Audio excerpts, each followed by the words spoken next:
So hello guys, welcome back to my channel. आज का जो हमारा टॉपिक है that is this circle of Willis. ये बेसिकली जो आर्टरीज होती है ना ब्रेन की, उससे रिलेटेड है ये topic. So circle of Willis क्या है बेसिकली, इसका सिनोनिम अगर देख लें कि इसका दूसरा नाम क्या है, it is also known as this circulus arteriosus. ठीक है, हम इसको सर्कुलस आर्टेरियोसिस भी कहते हैं। अब सर्कल ऑफ विलस बेसिकली है क्या? अब क्या होता है, जो भी आर्टरीज हमारा जो जैसे ये ब्रेन है, हमारा सेरेब्रम है, ठीक है, ये जो हमारा रीजन है, ठीक है। अब जो भी इसको आर्टरीज सप्लाई कर रही हैं, मेजर जो भी इसकी आर्टरीज होंगी, ठीक है, जो इसको सप्लाई कर रही हैं, वो क्या करते हैं, इसके बेस में, नीचे ब्रेन के बेस में जाके वो इंटरकनेक्ट हो जाती हैं और एक वो क्या करती हैं, वहां पर एक पॉलीहेड्रल स्ट्रक्चर बना लेती हैं, 6 साइडेड वाला पॉलीहेड्रल स्ट्रक्चर बनाती हैं। उस स्ट्रक्चर को हम कहते हैं सर्कल ऑफ विलस। ठीक है, सो सर्कल ऑफ विलस जो है basically it is the interconnection of the all major arteries of the brain. अब इसमें बात कर लेते हैं कौन कौन सी आर्टरीज पार्टिसिपेट कर रही हैं सर्कल ऑफ विलस में। तो बेसिकली यहाँ पे स्ट्रक्चर बनाया है ब्रेन स्टेम का। This is the medulla part of the brain stem, this is the pons and similarly यहाँ पे मिड ब्रेन के क्रस सेरेब्रा यहाँ पे हैं, आपके दिख रहे होंगे।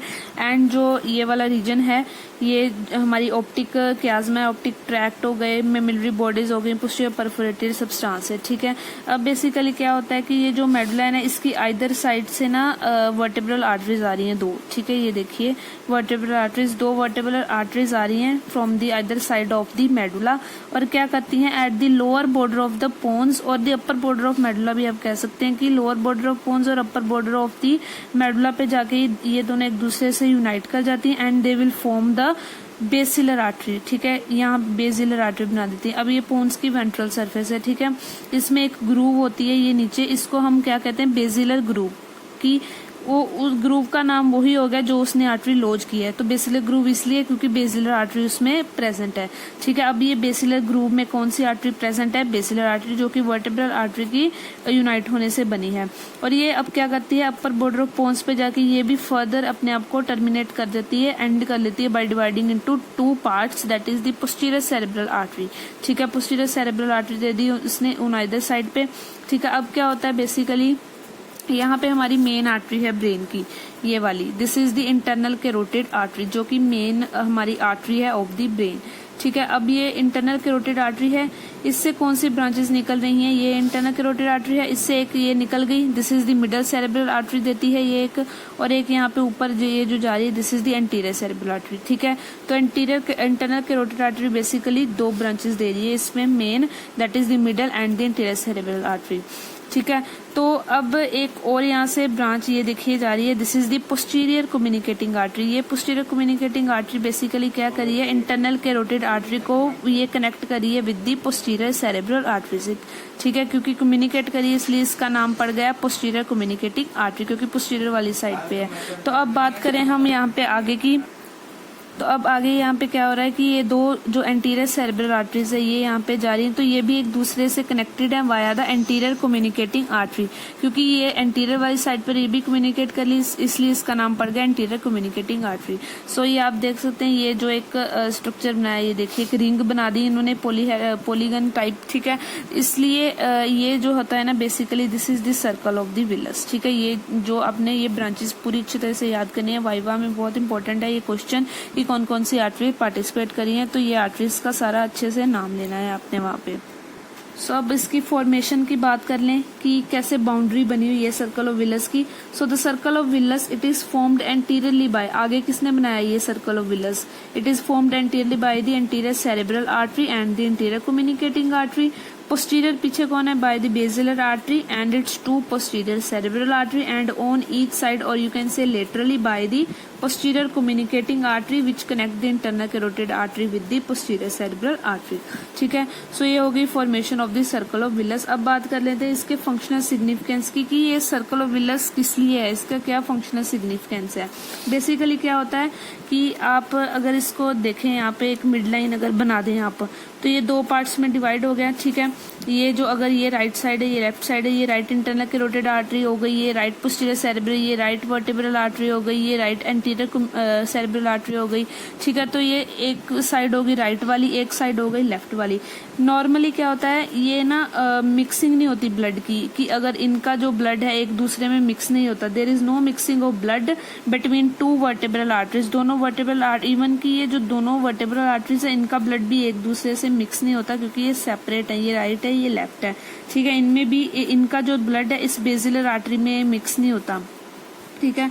सेकंड जो होता है, जो एंटीरियर सेरेब्रल आर्टरीज का है, इनका भी इंटीरियर कम्युनिकेटिंग आर्टरी में ब्लड मिक्स नहीं होता। और जो internal carotid and posterior cerebral artery है, इनका भी ब्लड इस पोस्टीरियर कम्युनिकेटिंग आर्टरी में मिक्स नहीं होता। So basically there is no mixing of the blood.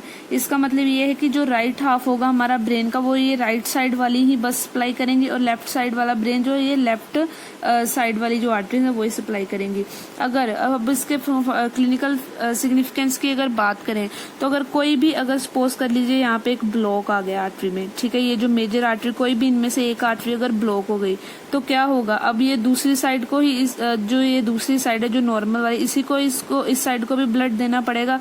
तो ऐसे क्या होता है फिर कि एक कोलेटरल सर्कुलेशन चालू कर देते हैं। कोलेटरल सर्कुलेशन की अब इसका जो जिस स्ट्रक्चर इसने सप्लाई करने थे ना, वो अब ये अपने तो करेगी, ये इसके भी करेगी, क्योंकि अब ये ब्लॉक हो गई है, तो इसको कंपेंसेट करना पड़ेगा जो भी डैमेज हुआ है।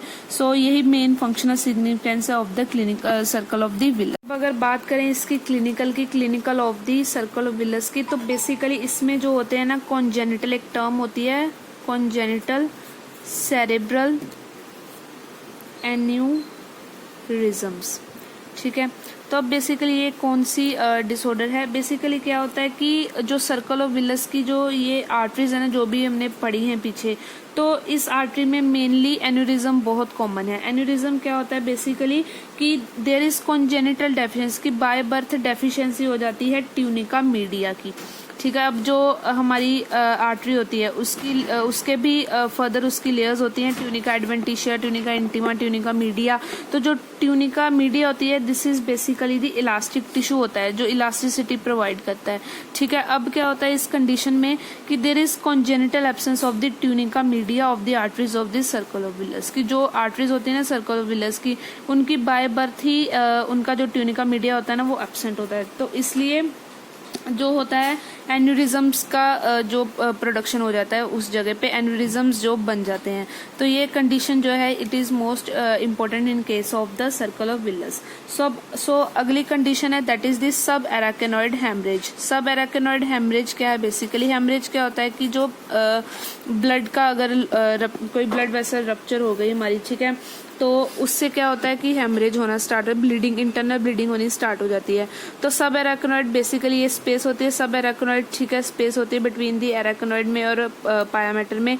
तो ये सब एराकेनॉइड हेमरेज की अगर कोई भी रप्चर हो गया of the artery of the circle of Willis, तो वो क्या रिजल्ट करती है, it will result into the subarachnoid haemorrhage which will lead to death of a person. So this is all about the circle of Willis and its clinical anatomy. So the rest of the arteries individually we will do in the next video. Thank you.